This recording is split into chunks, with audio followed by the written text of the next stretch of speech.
साथियों नमस्कार, मैं हूं नीरज पटेल और आप देख रहे हैं नेशनल जनमत। चूंकि देश की जितनी भी प्रशासनिक और कानूनी व्यवस्थाएं चल रही हैं वो सभी देश के संविधान के हिसाब से चल रही हैं, इसलिए नेशनल जनमत देश के सबसे जरूरी अगर कोई ग्रंथ मानता है तो वो है भारत का संविधान, और उसी की कसौटी पर कसता है कि वास्तविक में सरकारें संविधान के हिसाब से काम कर रही हैं या नहीं कर रही हैं। लॉकडाउन के समय में भी हमने ये समझने की कोशिश की है तो विभिन्न सरकारें समय समय पर पूरी तरीके से संविधान का पालन नहीं कर रही हैं। ये बात मैं पूरे तथ्यों के आधार पर कह रहा हूं। कैसे, ये मैं आपको समझाऊंगा, लेकिन पहले संविधान का आर्टिकल 15 यानी 15 क्या कहता है वो बता देता हूं। राज्य किसी भी नागरिक से केवल धर्म, मूलवंश, जाति, लिंग, जन्मस्थान या इनमें से किसी भी आधार पर भेदभाव नहीं करेगा। आर्टिकल 15 का 4 और 5 ओबीसी, एससी, एसटी वर्ग के लिए जो सामाजिक और शैक्षणिक रूप से पिछड़े हैं उनके लिए विशेष उपबंध की व्यवस्था करने की भी बात करता है। इसी तरीके से संविधान की प्रस्तावना में एक शब्द है समानता यानी कि इक्वलिटी। इसका मतलब कि संविधान विभिन्न सरकारों से ये उम्मीद करता है कि वो अपने नागरिकों को स्थिति और अवसरों की समानता उपलब्ध कराएगा। लेकिन लॉकडाउन के समय में जिस तरह का बर्ताव विभिन्न राज्य सरकारें और केंद्र सरकार कर रही है उससे स्पष्ट है कि विभिन्न सरकारें संविधान की न प्रस्तावना और न आर्टिकल 15 का पूर्णता पालन करती हैं। उदाहरण बता देता हूं, संविधान कहता है कि वर्ग में असमानता नहीं करनी है, यानी कि उच्च वर्ग, निम्न वर्ग, यानी कि गरीब और अमीर में असमानता नहीं करनी है। लेकिन क्वारंटीन सेंटर जिस तरीके से बनाए गए हैं उनमें असमानता स्पष्ट तौर पर देखी जा रही है, और इस असमानता की बहस तब भी शुरू हुई जब राजस्थान के कोटा में पढ़ने वाले उत्तर प्रदेश के रहने वाले जिन छात्र को योगी आदित्यनाथ की सरकार ने बसों द्वारा बुलवाया उन पर आरोप ये लग रहे हैं कि ये तमाम सारे छात्र ज्यादातर इनमें से उच्च वर्ग के और पैसे वालों के बच्चे हैं, इसलिए इनको बुलवा लिया गया। और बुलवाने के बाद तमाम सारी जगह पर जिला प्रशासन ने उनकी जो व्यवस्था करवाई है वो होटलों में करवाई है।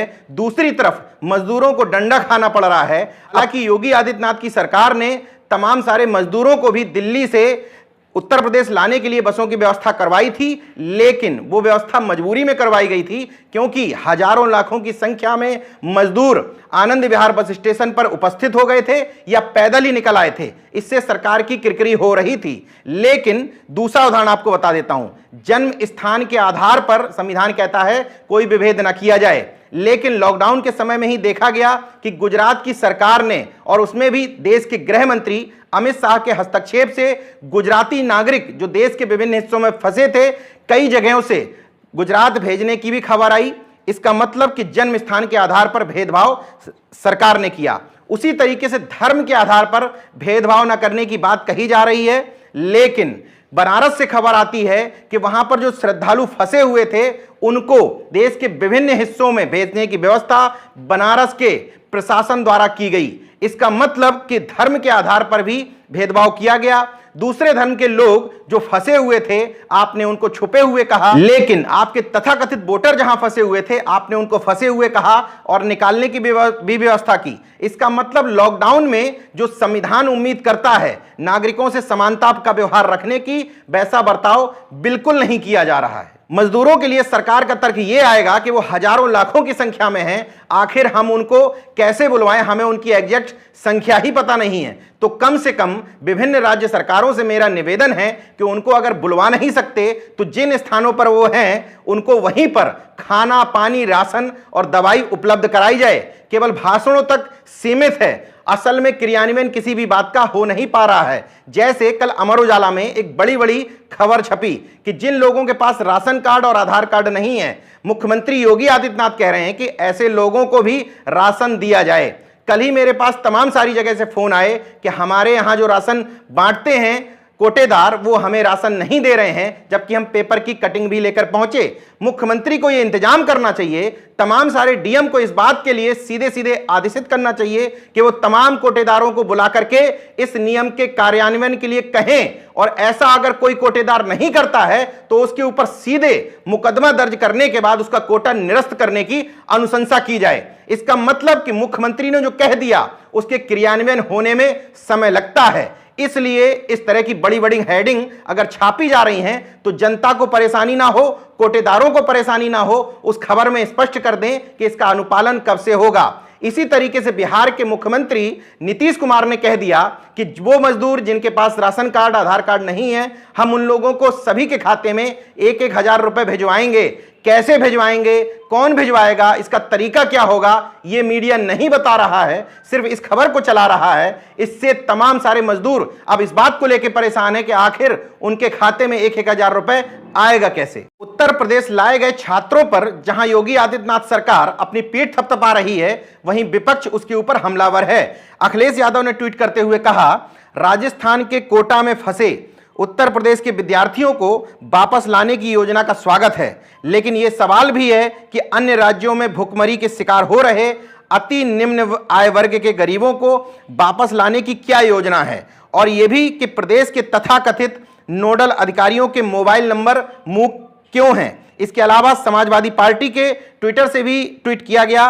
विपक्ष जो सरकार पर इस बात को लेकर हमलावर है कि आप विभिन्न राज्यों के मजदूरों को वापस क्यों नहीं ला पा रहे हैं, बल्कि अमीर वर्ग के लोगों को लाने की व्यवस्था कर रहे हैं। नेशनल जनमत प्रैक्टिकली तौर पर अगर सोचता है तो वह यह मानता है कि हो सकता है कि विपक्ष की भी सरकारें होती तो भी वो इतनी बड़ी संख्या में मजदूरों को वापस यहां नहीं ला पाते। लेकिन एक फर्क है, गोदी मीडिया विपक्ष की सरकारों को पप्पू बताती है, बउआ बताती है, जातिवादी बताती है, अमीरों को चमचा बताती है और गरीबों और मजदूरों के खिलाफ बताती है। लेकिन वो इन सरकारों को जहां जहां बीजेपी की सरकार है, गरीबों और मजदूरों की हितैषी बताती है और बताती है कि सरकार सबका साथ, सबका विकास के आधार पर काम कर रही है।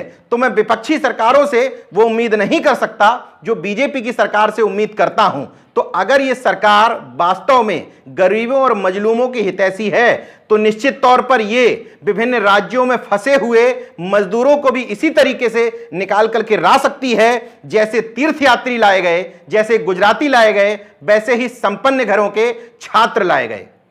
जब गरीब और अमीर के बीच विभेद करने की बात आती है तो सरकार के अघोषित प्रवक्ता यह तर्क देने की कोशिश करते हैं कि मजदूर अगर किसी शहर में जाएगा तो स्वाभाविक तौर पर वो किसी होटल में तो रुकेगा नहीं, वो किसी धर्मशाला में ही रुकेगा। लेकिन अच्छे घरों के बच्चे होंगे और अच्छे परिवारों के लोग होंगे तो स्वाभाविक तौर पर उनको अच्छी जगह क्वारंटाइन करने की जरूरत है, क्योंकि उनको ऐसी किसी जगह रहने की आदत नहीं है। मैं तो आपके इस तर्क से सहमत हो सकता हूं, लेकिन देश का संविधान इस तरीके से सरकार को इजाजत नहीं देती कि वो देश के नागरिकों में इस तरीके से वर्ग के हिसाब से, अमीर और गरीब के हिसाब से विभेद करे। चलिए मान लेता हूं कि मैं आपकी बात से काफी हद तक सहमत हूं, लेकिन ये किसने कहा कि मजदूरों को गंदगी में रहने की आदत होती है? उनको क्वारंटीन करके रखा जाए तो उनको गंदा खाना खिलाया जाए, बदबूदार खाना खिलाया जाए, सड़ा हुआ खाना खिलाया जाए। इसके अलावा उनको उन बिस्तरों पर लिटा दिया जाए जहां पर कोरोना संक्रमित मरीज पहले से लेटे हुए थे। अगर कोई गरीब किसी क्वारंटाइन सेंटर में रोका जा रहा है तो उसको आप वीआईपी ट्रीटमेंट मत दीजिए, लेकिन कम से कम इतना तो ट्रीटमेंट दीजिए जो एक सरकार का नैतिक रूप से कर्तव्य होता है।